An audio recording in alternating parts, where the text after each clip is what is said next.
Assalamualaikum warahmatullahi wabarakatuh. Halo semuanya, semoga sehat selalu dan kalian masuk menjadi peserta SKB dosen Kemdikbud 2023. Kali ini kita akan membahas salah satu subtes dalam pembahasan mengenai SKB yaitu etika dan tridharma perguruan tinggi. Dan secara spesifik, materi yang saya sampaikan mengenai kode etik dalam pengajaran, penelitian, dan pengabdian kepada masyarakat. Nah, materi yang saya sampaikan ini didasarkan pada yang pertama, Permendikbud nomor 3 tahun 2020 tentang pendidikan tinggi. Ini adalah salah satu regulasi yang harus teman-teman kuasai karena salah satu kisi-kisi dari soal SKB, misalnya di tahun 2021 kemarin, itu adalah mengenai perguruan tinggi, spesifiknya mengenai tridharma perguruan tinggi. Oke, jadi kalau di regulasi ini itu ada 3 hal, standar pengajaran, standar penelitian, dan standar penelitian kepada masyarakat. Nah, ini kita anggap sebagai sistem pada perguruan tinggi yang berlaku di seluruh wilayah hukum negara kesatuan Republik Indonesia. Jadi kalau ditanya apa itu tugas dosen, pasti akan dijawab pengajaran, penelitian, dan pengabdian kepada masyarakat. Dan standar pendidikan ini harus memenuhi berdasarkan pada regulasi Permendikbud nomor 3 tahun 2020. Nah, di dalam regulasi ini diatur mengenai KKNI, kurikulum pendidikan tinggi, perguruan tinggi. Nah, ini saya bahas secara singkat saja ya. Nah, apa sih yang disebut dengan KKNI? Jadi selama ini kalau dalam dunia perguruan tinggi itu selalu disebutkan KKNI. Jadi KKNI adalah kepanjangan dari kualifikasi kerangka kualifikasi nasional Indonesia, di mana ini merupakan kerangka perjenjangan kualifikasi kompetensi yang dapat menyandingkan, menyetarakan, dan mengintegrasikan antara bidang pendidikan dan bidang pelatihan kerja serta pengalaman kerja dalam rangka memberikan pengakuan kompetensi kerja sesuai dengan struktur pekerjaan di berbagai sektor. Nah, ini kita latihan soalnya, teman-teman. Ada 15 soal. Yang pertama adalah apa pengertian dari pendidikan menurut Permendikbud nomor 3 tahun 2020. Yang pertama, A, usaha tidak sadar untuk menciptakan suasana belajar, usaha sadar dan terencana untuk menciptakan suasana belajar, C. Proses pembelajaran tanpa perencanaan, dan D. Kegiatan belajar tanpa tujuan. Nah, jawaban yang benar menurut regulasi ini adalah pendidikan adalah usaha sadar dan terencana untuk menciptakan suasana belajar. Diingat ya teman-teman, kata kuncinya adalah usaha sadar dan terencana. Next, yang kedua, apa yang menjadi tujuan utama pendidikan? A. Menciptakan persaingan di antara peserta didik. B. Menghasilkan lulusan yang hanya cerdas secara intelektual. C. Mengembangkan potensi peserta didik dalam berbagai aspek kehidupan. D. Memaksimalkan keuntungan finansial bagi perguruan tinggi. Nah, kalau trik menjawab soal, kalau misalnya kita belum tahu jawabannya apa, kita melakukan eliminasi. Nah, dari eliminasi, misalnya ini yang udah pasti salah itu kan D ya, otomatis kita sudah memiliki kesempatan 75% untuk benar. Kita tinggal nyari nih antara A, B, C, mana nih yang tidak sesuai gitu ya. Misalnya, oh A, maka kita sudah memiliki 50% kesempatan untuk benar apakah B atau C. Nah, yang benar adalah mengembangkan potensi peserta didik dalam berbagai aspek kehidupan.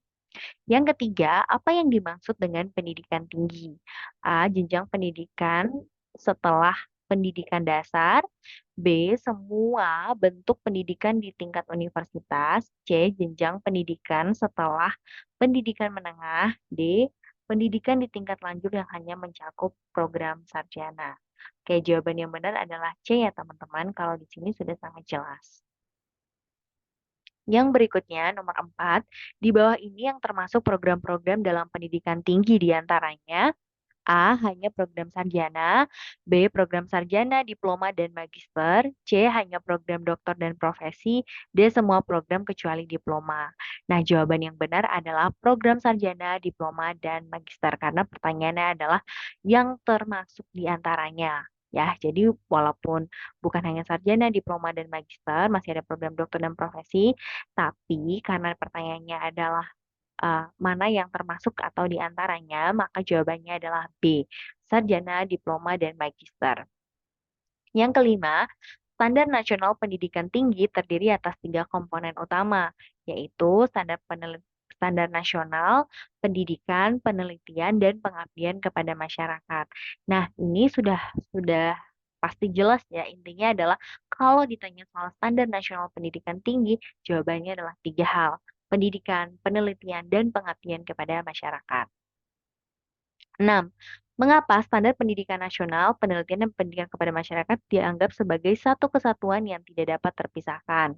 A. Karena itu merupakan kebijakan pemerintah. B. Agar perguruan tinggi dapat menerima dana pendidikan. C.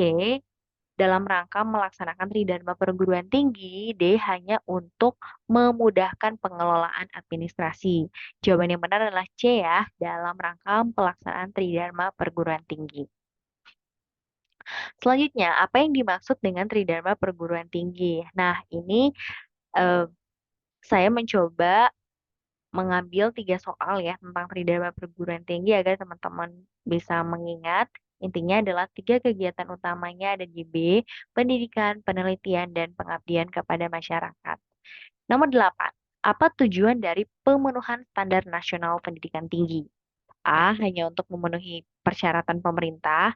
B. Untuk mendapatkan izin pembukaan program studi. C. Mewujudkan tujuan pendidikan nasional. D. Hanya untuk kepentingan internal perguruan tinggi. Jawaban yang benar adalah C. Mewujudkan tujuan pendidikan tinggi.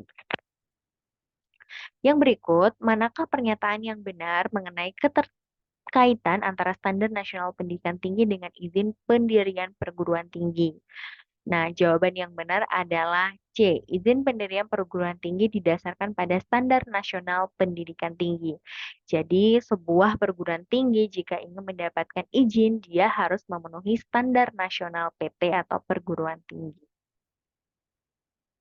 Nomor 10, mengapa standar nasional perguruan tinggi dijadikan dasar dalam penyelenggaraan penelitian dan pengabdian kepada masyarakat? A. Hanya untuk kepentingan atau keinginan dosen. B. Agar perguruan tinggi dapat mendapatkan dana penelitian. C. Untuk memastikan kegiatan ini sesuai dengan tujuan pendidikan nasional. D. Hanya untuk formalitas administrasi. Nah, jawaban yang benar adalah C. Untuk memastikan adanya kegiatan ini sesuai dengan tujuan pendidikan nasional. Yang ke-11, apa fungsi standar nasional pendidikan tinggi dalam pengembangan dan penyelenggaraan sistem penjaminan mutu internal? A. Hanya sebagai acuan untuk pengawasan eksternal. B. Untuk memberikan panduan dalam pengembangan mutu internal. C. Tidak memiliki peran dalam sistem penjaminan mutu internal. D. Hanya berlaku untuk perguruan tinggi swasta. Jawaban yang benar adalah B. Untuk memberikan panduan dalam pengembangan mutu internal. Oke, nomor 12, standar apa yang menetapkan kompetensi yang diharapkan dimiliki oleh lulusan suatu program pendidikan? A. Isi pembelajaran, proses pembelajaran, standar kompetensi lulusan, standar penilaian pendidikan pembelajaran. Yang benar adalah standar kompetensi lulusan. Jadi jawabannya adalah C. 13, standar apa yang memberikan panduan terkait dengan cara penyelenggaraan proses pembelajaran? Jawabannya adalah standar proses pembelajaran. Jadi, standar proses pembelajaran itu adalah sebuah panduan bagaimana menyelenggarakan sebuah proses pembelajaran. 14, apa yang diatur oleh standar penilaian pendidikan pembelajaran? A. Pengelolaan pendidikan. B. Proses penilaian dan evaluasi pembelajaran. C. Sarana dan prasarana evaluasi. D. Penilaian kinerja dosen. Jawaban yang benar adalah B. Proses penilaian dan evaluasi pembelajaran.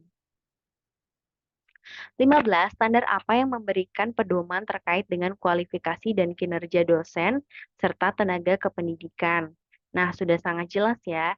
Jadi ada beberapa standar menurut aturan dari Permendikbud 3 tahun 2020. Nah, salah satunya adalah mengatur mengenai dosen dan juga tendik. sehingga yang mengatur kualifikasi dan kinerja itu disebut dengan standar dosen dan tenaga kependidikan.